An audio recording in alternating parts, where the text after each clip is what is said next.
أصحاب الجلالة والفخامة والسمو،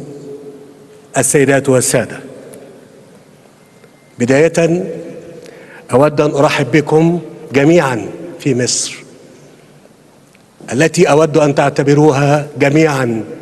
بلدا ثانيا لكم، يسعده استضافتكم ويرحب بتواجدكم على أراضيه، ويهتم بالعمل معكم من أجل تعزيز قيم التعاون والعمل المشترك في شتى المجالات. إننا نجتمع معا اليوم للتباحث بشأن إحدى أكثر القضايا العالمية أهمية وإلحاحا، وهي مواجهة تغير المناخ من خلال أعمال الدورة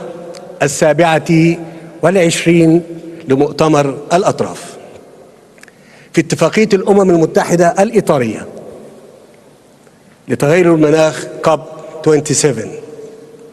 الذي ينعقد في دورته الحالية بمدينة شرم الشيخ، مدينة السلام وأولى المدن المصرية التي تعرف طريقها نحو التحول الأخضر، والتي تتعلق بها أنظار وعقول العالم لمتابعة وقائع مؤتمرنا وما سيسفر عنه من نتائج تساهم في تحول مصائر ملايين البشر نحو الأفضل، وفي خلق بيئة نظيفة ومستدامة ومناخ أكثر استجابة لمتطلبات الشعوب، وظروف مواتية للحياة والعمل والنمو دون إضرار بموارد عالمنا التي يتعين العمل على تنميتها واستثمارها وجعلها أكثر استدامة. إن الملايين اليوم تتابعنا كما تابعت قمتنا العام الماضي من نساء ورجال وشباب وأطفال، مزارعين وعمال وأصحاب أعمال،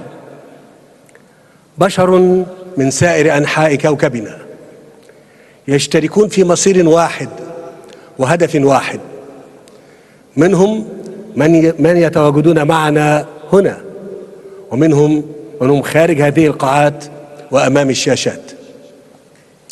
يطرحون علينا أسئلة صعبة ولكنها ضرورية، أسئلة يتعين علينا أن نسألها لأنفسنا